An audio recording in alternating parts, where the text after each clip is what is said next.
Hi, everyone, and welcome to the Gold Hoops and God podcast. I'm your host, Dr. Guerra, and I have an amazing guest today. I have Doctora Judith Rocha from Chicago with us. Yay! um, Dr. Rocha and Doctora Rocha and I met many, many moons ago at the Latin American Studies Conference in Peru, randomly enough. That was a trip. That was an epic trip. So Beautiful. much fun. It's so beautiful. And so a little background of who Doctora Rocha is. She is a social worker and professor at Northeastern Illinois University. And I'm super happy that she's joined us today. I'm so grateful. Yay. Thank you, Doctora. I really appreciate you. Can you believe it's been 7 years since that? That's crazy. It's been a long time. Yeah. Um, it's so wild. I remember actually on that trip, I was in my Airbnb being Zoom interviewed with a faculty member at UCLA for to start teaching in the Chicano Studies department at UCLA. Look Full circle moment. It's so wild. That kind of began my ethnic studies teaching chapter, if you will. Cool. Wow. Beautiful. Amazing. Yeah, that was a beautiful trip. I think I felt especially connected because my dad's side of the family he's from Ecuador, while Peru obviously is a different country. Just that Andean energy, vibe, culture, it was so amazing. I did kind of feel very connected and at home there. So it was super fun. Awesome. Yay. So, Doctora Rocha, I'm going to invite you to share with us a little bit about who you are. So, on the podcast, I really focus on faith and culture, especially because Latinas are so diverse. And I really want to highlight how diverse we really are as far as like backgrounds, upbringings, even geographically. Those are all different experiences. So, I'll turn it over to you. Sure. Thank you so much. So, in preparation for today, I know that you have a series of questions for us, right? And so that started to take me on a path to really just put everything into context, even for myself, because I think, so many times when it comes to things that you're just living in the moment or living it and not really paying so much attention to the different elements of it, right? So for me personally, I identify as a Mexicana born in Chicago. It took me a little bit to arrive at that, but that is essentially how I feel. Obviously, not only in terms of the heritage that I have been given through my family line, but even legally. I mean, I sought out, I made it a point to seek out my dual citizenship, right? So even in paper, because it's just a part of, who I am. And so I wanted to make sure to solidify in any way that I could. And I add that piece of Mexicana born in Chicago because I think so many times within the context of this country, migration stories differ, right, in terms of geography. And so you many times hear about the stories of folks from the Southwest and from, Mexicans from California, Mexicano, maybe from New Yorkers, right, on the East Coast, Cubans in La Florida. Sure. And in Chicago, we have a pretty strong hold on our demographic here, particularly in this city of Chicagoland area, because now we have to consider the suburbs as well. That we are a third of the population. And so in terms of Latinas, Latinos, Latines, right? Mexicans, so Mexicanos and Mexicanas in that is definitely on one of the higher percentages. So maybe about, 70% of the Latina community in the Chicagoland area is Mexican. And it's oftentimes that we don't see our history reflected in whether that's the teachings in our schools, whether that's even knowing our migration stories, right? Because maybe you've been removed from it by a generation or two. Yeah. And so it takes us a little while to just kind of get to that moment in our life where we're that curious to really just try to find the information because it's not readily available necessarily. Absolutely. There's a effort involved, right? It's an intentional seeking out of information, of, finding that identity. I love, love, love the fact that you have your dual citizenship. I think that's so amazing. That's something that we've talked about with my family, about getting dual citizenship for Ecuador and Guatemala. So interesting. Yeah. Yeah, it's fascinating. Just that the concept of identity, borders, like the whole thing is very, very bizarre. It's like unique, right? It's definitely constructed. It's probably the better word for it. Right. Socially constructed. Right. Most definitely. Wow. Amazing. What was that process like? Like, yeah, I'm super curious. Like how did it come to be, rather? Like how did it evolve? So I will say that the biggest motivation for it was so that I could visit Cuba. And Oh, so nice. when I was wrapping up my Interesting. master's program in 2005, How I cool. wanted to give myself that gift of I traveling to love Cuba it. that year. And so I don't know if it was maybe about a year before that or half a year before that, there was more mention at that point in time about how folks that had gained their citizenship through amnesty, Hmm. because they essentially had to deny their Mexican citizenship Right. at that point, right, when they went through their process of naturalization, that they would be able to regain it. And so there Mm. was this whole like push to have Mexicanos do that, Mexicanos. And so I supported my mom in that process at that point. And I'm like, well, by the way, since we're here Yeah. at the Mexican consulate, can we look at doing To this? me. So yeah, so Perfect. essentially it was just having parents that are, whether it's Mexican nationals or nationals from other countries, Hmm. um, provide the supportive evidence, right, that they are nationals from those countries, and Hmm. then move forward through the process at the consulate. Wow. That's Yeah, and so they even gave me interesting. a birth certificate that's Mexican, yeah, which I I love found very it. interesting. I'm like, okay, I mean, I really only just needed the passport, but sure, I give me love that it. birth I love certificate. it. I love it. That's amazing. That's so Yeah, cool. Yeah. Oh my gosh. That's good for you. I think that's really, really great. Oh yeah. man. Super cool. Now I'm like remotivated. I'm like, I gotta do that too. Yeah. Cause we have Yeah, some family members who have done it.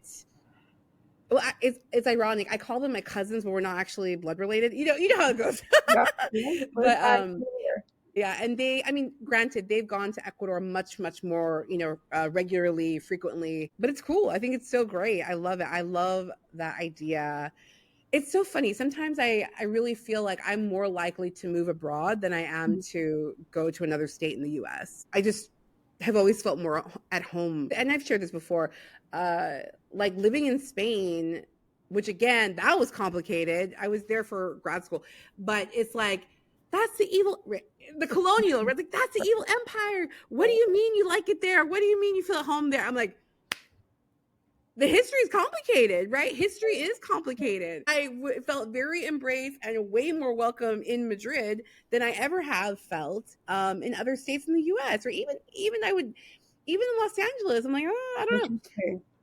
It's a trip. It's a trip. It doesn't make sense to me. I don't know if it makes sense to anybody else, but that's okay. Like, No, I think it does because you're not the first person that I've heard that from. really, yeah, Yeah, yeah. It is. It is. It's and I wonder if it's because you just made me remember. So the first time that I went to the LA area, I felt the same. I was like, oh my gosh, it was like the heavens opened up for me. Like, really. How I was like, funny. look at this world where I feel like I fit perfectly, right? Yeah. Where, coming back to Chicago at that point, I was like, oh my goodness. It has Wow. definitely evolved since then because I want to say that might have been late 90s, early 2000s. So it's been over 20 years, right? And Wow. ever since then, that's Yeah. been kind of my go-to whenever I want to just kind of do a quick trip somewhere.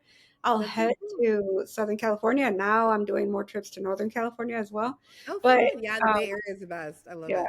but I Yeah. wonder if it's that, right? Like you're in that space, you're in that Mhm. created environment, and then you remove yourself Mhm. from there and are taken somewhere else where you feel more fully embraced for one reason or another, right? Like Yeah, it's for yeah. one reason or another. Um, I mean, I think it's a couple things. Like many people, I know for sure that like I don't know if it was like my great grandparents or someone were from Spain and Portugal, Oh, and so okay. it is there. You know what I Yeah, mean? Like as far as like the of family course. tree, if you will. Right. And it's funny. My mom, and my aunt, one of my aunts, my mom used to dance flamenco when she was younger, and my aunt used to play the flamenco guitar together. Like that was Oh, something that they did like for fun, you sweet. know. Uh-huh. Um, and then on top of it, as you know, like in studying Spanish in school, most textbooks focus a lot on Spain, right? The art of the Prado, this, paella, this, all these different things about Spain. So it kind of reinforced that familiarity. Right. If I'm tongue tied. So I don't know. It just felt very comfortable. And something that I've mentioned before in the podcast is that Los Angeles is Chicano and Mexican American focused. Right. Yes, there's right, like yes, there's Central Americans, right? Like yes, there's Salvadorians, yes, there's Guatemalans, there's people from everywhere, all over the world. However, in terms of like culture, I think it predominates, right? Yeah. And so being someone who is Guatemalan Ecuadorian, Mhm. I didn't know a lot of people, right? I didn't know a lot of people with those identities or Right. spent time with them outside of my own family. So it's interesting. But Yeah. yeah. Well, and they say in Spanish, "La sangre llama," right? So, I mean, they Yes. say Oh, that descendancy, that lineage for you is very prominent yeah. in that setting, and so I Yeah. could see how you would feel, like there's something there that just draws you For to sure. that space. For Yeah, sure. For for sure. sure. Yeah. Like I, I would move back in a heartbeat for sure. Oh my gosh. Well, Um, yeah. consider. Let's see what life has in store. It would be super fun. But let's see. Okay. So speaking of culture, something that I think is so integral and connected to Latinx culture is religion, right? For Mhm. better or for worse, right? That connection between religion and faith. Yes, I see Guadalupe. Yay. And you know what? We can even start there. Like I love Guadalupe because she breaks through barriers, Mhm. right? I love her because for people who are not religious, she is still very special. For people who are super religious, she is very, very special, right? And so I love that she can connect to so many people in their lives, in their hopes and dreams and things like that. Like she's so important. The feast day of La Virgen de Guadalupe was very recently, earlier in December, as we're recording. And so, yeah, I would love to hear from you a little bit about your own understandings of like religion, faith, spiritual practices, whatever you feel like sharing with us. That would be amazing. Sure, definitely. So as many families, coming from the Mexican connection, our family grew up in the Catholic church, essentially. Well, quote unquote church, because I have to be honest, my mom was not the most active in the church community. Hey, And yeah, yeah, it's all and good. so I always wondered, like, okay, well, if this is our religion, then why aren't we more involved, right? Or why are we always getting to church, to mass late? Because that was like her signature. Like, it Right. wouldn't matter if there was like 20 minutes left, we would still be walking in at that time. Yeah. Um, as long as she got the blessing, I guess that's what she Yeah, was looking for. yeah. But I grew up with obviously following through with the sacraments. I was baptized into the Catholic religion. Mhm. I did my first communion as a child, and then actually that was it. That's where it stopped. I Okay. during schooling, I went through public schools throughout Mm-hmm. my education, and so Oh. seeking out stuff like the confirmation, Mm-hmm. um, then needed to be something more intentional on my part, right? Mm-hmm. And so Mm-hmm. I let it sit there, because I was Mm-hmm. always questioning a lot about religion, and Mm-hmm. particularly Catholicism and Christianity. And to this day, that's still the case. But there Yeah. was this moment in time where I felt compelled to dive right into it, and just learn more about it. And that's when I sought out confirmation. And so I remember, to this day, I remember that Easter vigil. That was Wow. the one and only Easter vigil that I've ever been present to. Wow. it was like a 3 or 4 hour long mass. It's the long, yeah, it's the longest mass ever. Yeah, yeah, And I gotta be honest, it didn't feel that long to me. Like, I know other people were probably like, when is this gonna be over? Because I don't think my family had ever been to an Easter vigil. And so when they came to support me, because that was the day I was getting Oh, confirmed, I felt like I was on top of the world, right? Like, that's beautiful. it was Oh, I such love a that. connection, right? To be able to just solidify where I was leaning into with my Mm, own thoughts around faith. But then, as things continued in my life, I still have this sense of questioning different elements and the way that religion has impacted and religious groups have impacted particular communities, right? And so, yeah. um, in these last few years, and I don't know if it's as a result of my mom's passing and me wanting to lean more into my ancestral line. Mm, I've started to dig a little deeper in terms of indigenous practices of spirituality, right, and my mm, connections to nature specifically that are more intentional because I've always had an affinity, like a real strong sense of wanting to be in nature, and so that's beautiful. now with this element of bringing the two together with Mm, spirituality has really supported my journey in terms of mhm, redefining or mhm, maybe embellishing, just really blossoming my thoughts around faith and I my love it. thoughts with regards to spirituality.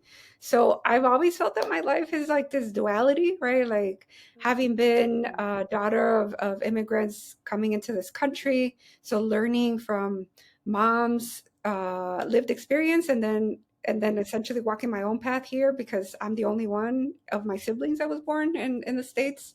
I'm the oh, youngest in the family, right? So everybody else was oh, already born by the time that I came around. yeah. Oh my And so I goodness. had to navigate a lot of these dualities in my life. And they Mm-hmm. started with that piece, right? They started with my upbringing here in this country.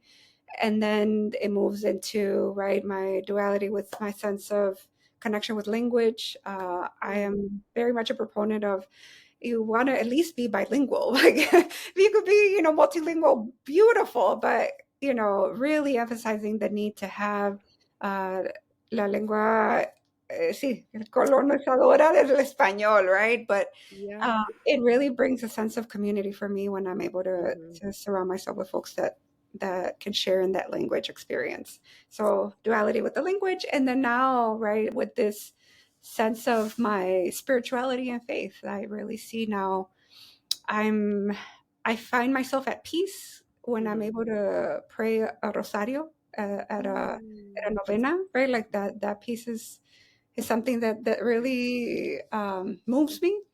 And then I'm also finding um, my peace with burning sage and and having copal as a method of cleansing mm-hmm. my home and myself in different difficult moments, right? So there's that Beautiful. element of duality even in this. Yeah.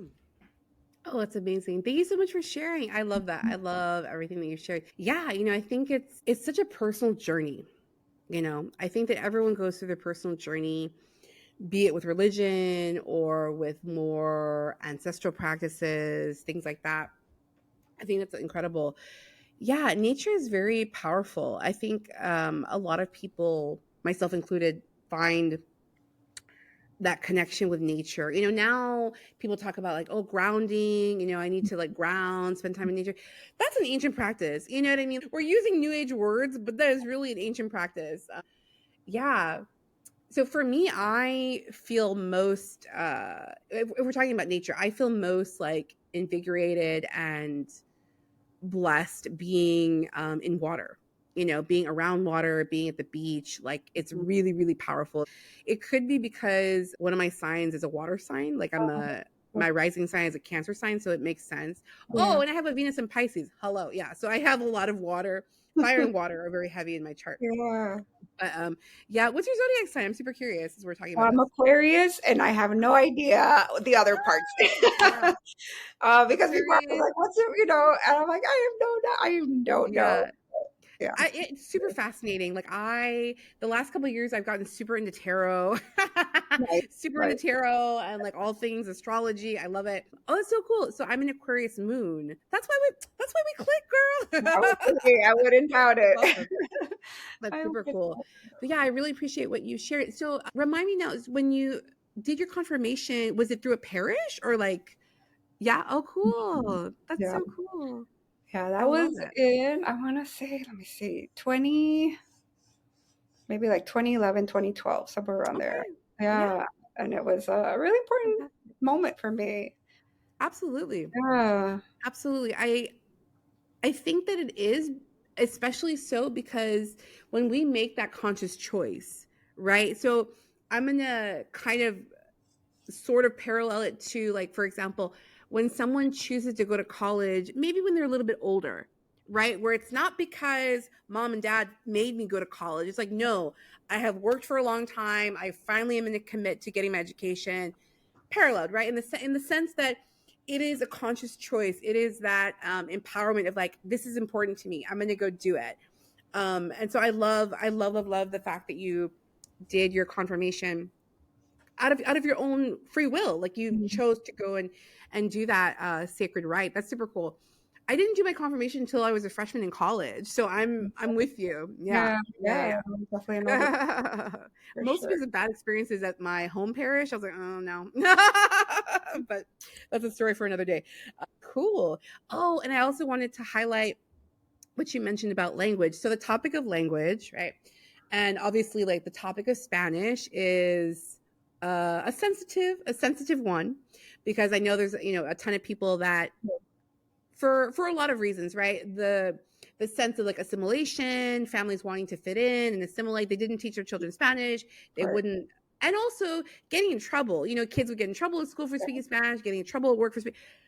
Totally, I get that, and so I appreciate what you shared though in terms of feeling like that has allowed you to connect even more deeply with like friends, family, community members, because you're able to speak to them in Spanish. Yeah. That's really cool.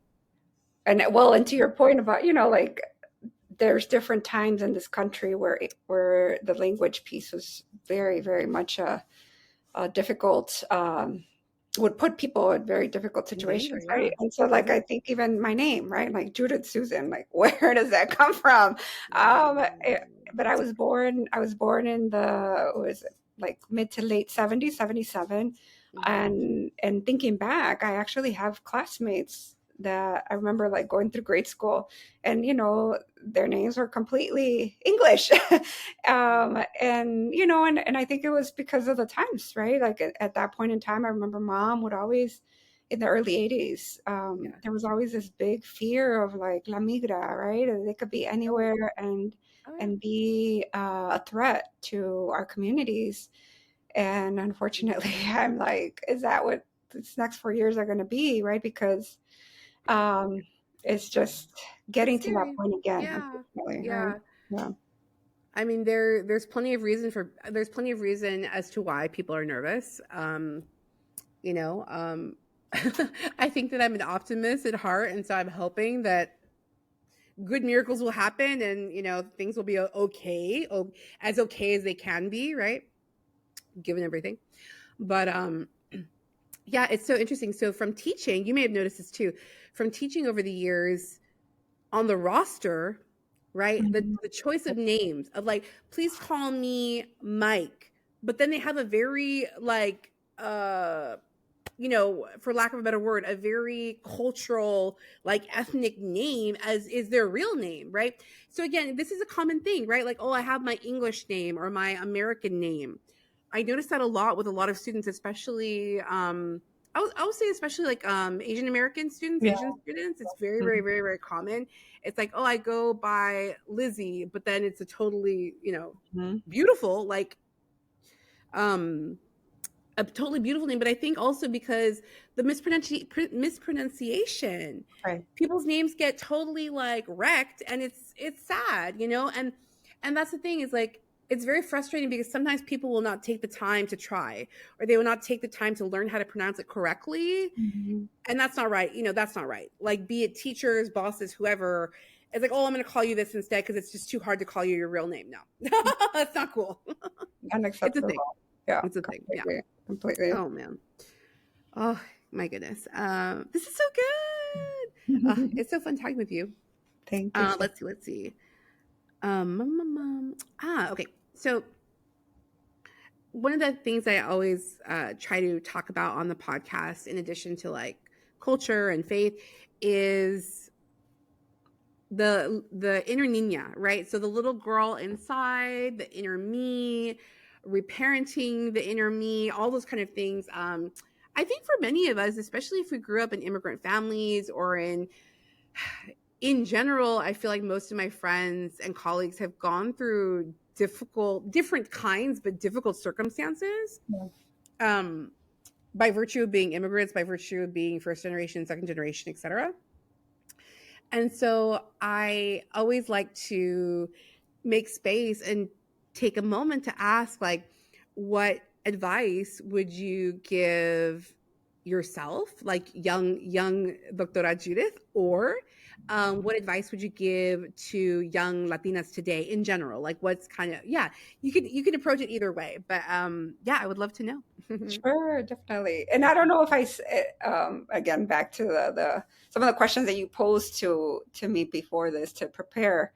I don't know if that's the reason why I said what I said, but it's interesting that, so I mentioned to myself, okay, well, what would I say? I will confess, I'm not an avid reader. I never liked reading. I don't even know how I got through school because I really didn't like reading. Oh my God. But then, exactly. Yeah, So how does this happen? There's hope for you all, people. I do not like reading. I'm sure you've managed. So and again, even to what you said before, full circle moment. One of the times that I went to California, that I was there for 3 months in Santa Monica specifically, I went to be a live-in nanny for someone that I knew from here, because they were going back. The woman was she worked in the movie industry as a set designer. And so in order to, and I promise this will take me back to the point that I'm making, in order for her to get back into her, or to keep her insurance, she needed to get back and do a project. Yeah. She had a child while she was here. And the child was like 2, I think, at the time. And so she needed to do it before a certain time, right? And so rather than putting her child in childcare out there at a whole new environment, she wanted to bring someone with, right? So I came with, agreed for 3 months to stay with them and be a live-in nanny. And so what I would do was every afternoon once she got home, I'd be like, peace, I'm out. I would go out, right? Because I'm getting to know all the cities that Southern California has. And I would go to the library to be able to get internet so that I could like check email and just, whatever.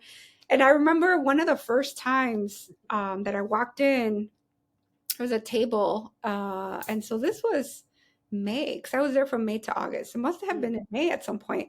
Whole table of books by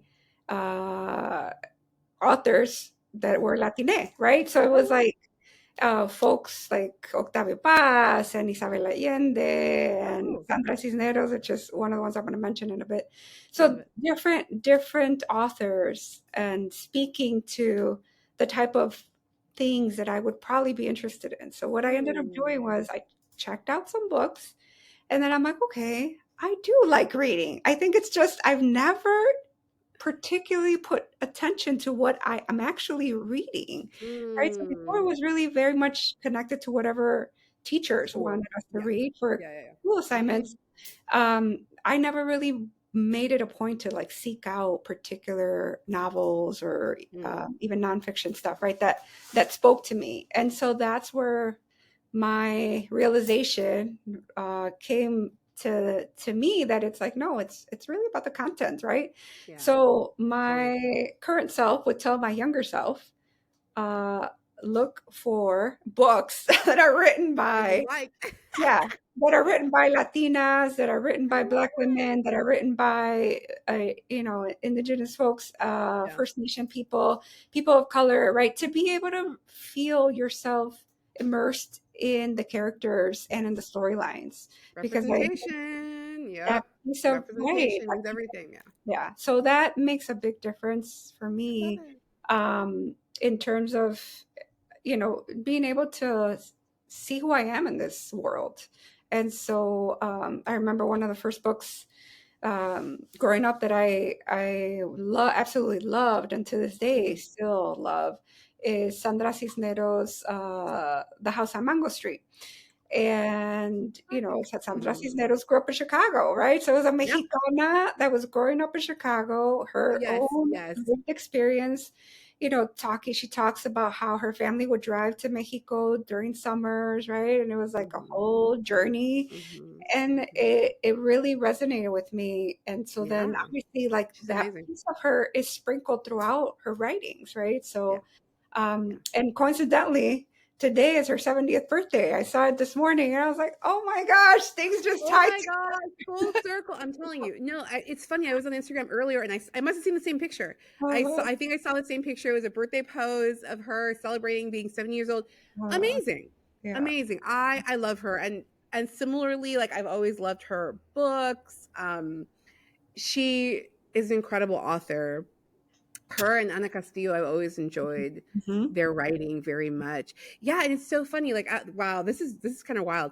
I was at the library yesterday, and I was walking by like the Spanish language section. I was like, huh, I haven't read a book in Spanish in a really long time. Like, I was like, geez, that's terrible. Speaking from someone who like, I was gonna say a whole ass. I'll say it anyway. Whatever. I did a whole ass master. Right? I did a whole ass master's in Spanish Right. on novel, and I have not read a book in Spanish in, God, dare I say, like at least 2-3 years. Oh, Right. how embarrassing. So I was like, I need to remedy this. So I got like, I definitely picked up at least like one book in Spanish. I was like, this is ridiculous. Because yeah, it's different. It's different language. Mhm. I feel like language is alive. You know what I mean? Like the spirit of a language, communication, the uh, you know what the author is trying to say. It's different. I think it's different in every language. I think it's so beautiful. I always tell people, I'm like, if you can read something, whatever it is, in the original, do that. Mhm. Right? Mhm. If it was written in French, written in Italian, written in Arabic, whatever, if you can read it in that language, go for it, because you're going to get really like what the author was trying to communicate Yeah. versus a translator, because translation, it's never going to be 100%. Right. But definitely It's there. not. It's going to be close, and a good translator will get you close, but it's not going to be exactly the same. Yeah, Yeah. I completely agree. I completely agree. And I think we owe it to ourselves, right? To really stimulate our brain. And Yes. so we get comfortable. We get comfortable in Yeah. just doing things a certain way. And so it's always really good to just challenge ourselves a little bit more to see, Yeah. can you Sure. pick up a different language so you can read that book, right? In Yeah. its original, yeah, in its original language. Yeah. Yeah. I feel super nerdy. I'm like, man, I should have taken Latin when I was. I'm like, oh God. Like, but really, I'm like, that would have been kind of cool. Hey, who knows? I may do that just for fun. Who knows? Like, oh man, Yeah, and well, to answer, because that's what I would tell myself is I love it. read stuff. But I'm Mhm. thinking, what would I tell just young girls at this point? There's a lot going on right now. This is a wild Is, world we're in right now. is, I would say, please, please learn to love who you are as a person, and with everything that you bring, because every element of Mm, who we are is beautiful. It's there's so much out there that we're always compared to, and that we compare ourselves to, and we have to realize, there's no one size fits all for anything, right? Yep. We all have our own journeys. We all have our own stories, Totally. and so we really need to love who we are as we are, Yeah. and sure, we'll evolve, right, as we live through different things, but Hmm. we really need to just bring that love to inward, as much as we can. Absolutely. I love that. It's true, and yeah, we'll hear the words like thrown around, self-love, self-care. It's like, no, no. But really, like, what does it mean to really love who you are in your imperfection, in the things that you're working on, in Mhm. your gifts, in your talents, the whole thing, the whole package, not just part of it, you know, Mhm. um, that takes time. I think it's a whole journey of growing up and maturing. Yeah. And it makes me a little bit concerned slash sad as far as like young people today. Why? Because comparison is a thief of joy. And Mhm. now, thanks to the freaking cell phones, they're Mhm. young people are constantly bombarded and Yeah. feeling bad, like, oh man, I don't have the newest clothes, oh man, my mom does not drive a Mercedes Benz, oh man, da da da da da, right? Oh geez, we don't have a mansion, like every day, like Mhm. blasted, right? Right. Like all day long. And bullying too, that's gotten out of control. I talk to people who, I don't have children, but people who are parents, and even I'm teaching at the college level, so it's a bit different. But even when I was teaching high school some years ago, like the bullying is nonstop because there's no escape. Yeah. Before it's like, oh, the bully was at school. It's like, no, now the bully and the bully's friends can find you online 24 hours a day. Anyway, Right. that is to say that I think it is, I agree with you 1000% that finding ways to embrace oneself, to love oneself deeply, to embrace your flaws, work on the things that you care to, all, again, no one's perfect, but even in that process, right? Even in that process to give love to oneself Yeah. in that growth process. I think that is really incredible advice. I Right. love it. Yay. Oh my gosh, this is so amazing. Very, very cool. I love it. Um, yeah, this was lovely. Thank Thank you. you, Dr. No, I Judith appreciate it Rocha. so much. And, this platform, I really, and I had shared with you, right? I'm not someone that is so into podcasts. I have this tendency of not looking for them. But I really appreciate when folks are this intentional to put out platforms and spaces, because I mean, with our world now, and how technology has both brought us, to a different level of isolation, but then Mhm. also connected us in so many ways. Right? It's Oh, so miraculous. It's it like, is. It is. oh It my is. gosh, if you're, someone that has some messages to share, get on here, Yeah, like do the different things that you can to get totally. those out, because I think it's, we owe it to ourselves to keep connecting Totally. with content that we really feel close to. Yeah. It's definitely a beautiful space, and thank you. I really appreciate it and feel Thank honored that you you. thought to invite me on. Thank you. Yeah, I mean, it's interesting. Like at first I was hesitant because I was like, there's 1,000 podcasts already, right? I was like, no, but they're not going to talk about what I'm talking about, and they're not me, right? The hosts are not me. So that in and of itself is going to make it different. Yeah. And yeah, like over the episodes, so this is already, I'm very excited. This is season 3 already. And Wow. so it's pretty, I mean, it's pretty cool. And I'm just honestly like, I'm so oh, that's a new word. I'm so proud of I'm so proud of my friends and colleagues and everyone that have been on the podcast. I'm like, man, these are some kick-ass women. Like all of the, from therapists to people in finance to publishers to, like, wow, these are all Latinas doing amazing things. And I think that in and of itself is important to share with the world. Right. And to, yeah, to kind of demystify, right? Demystify the boxes of culture and religion and that, oh, we're all the same. Oh, we do it. Not at all. Like this is like a variety of amazing experiences Yeah. and knowledge and stuff like that. So it's been cool. It's been a fun journey.